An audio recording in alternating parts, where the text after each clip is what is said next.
Je considère que le faible niveau des relations germano-hongroises est une perte. Il y a ici 4 conditions essentielles qui sont des prérequis pour tout grand objectif futur. Premièrement, nous devons absolument rester en dehors de la guerre. Peut-être y aura-t-il encore une occasion d'en discuter, mais croyez-moi, c'est un danger quotidien et permanent. Le fait est que la Hongrie est actuellement forcée et entraînée dans une guerre. Ce n'est pas une simple possibilité théorique. Ce n'est pas quelque chose qui se trouve loin.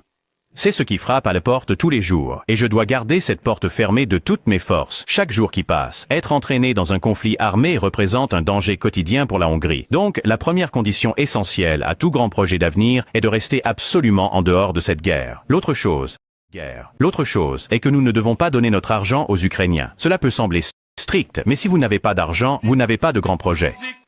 Je suis assis là parmi eux. 27 premiers ministres et chefs d'État sont assis autour de la table lorsque nous nous réunissons en Europe, et je vous le dis très fermement qu'ils vont faire la guerre.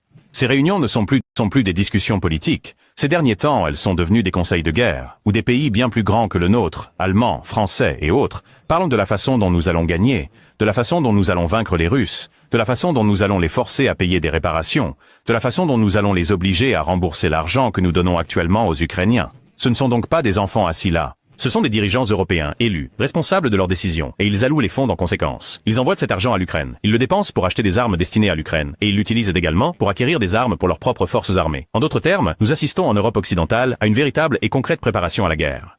Je recommande à toute personne ayant l'intérêt ou l'inclination aujourd'hui de se pencher sur la période précédant le déclenchement de la Première Guerre mondiale. Une guerre mondiale n'a pas commencé comme une guerre mondiale. Au début, on pensait que c'était une guerre des Balkans, puis c'est devenu une guerre européenne, puis une guerre mondiale, puis il y a eu un débarquement américain en Europe, et enfin l'effondrement de l'État hongrois.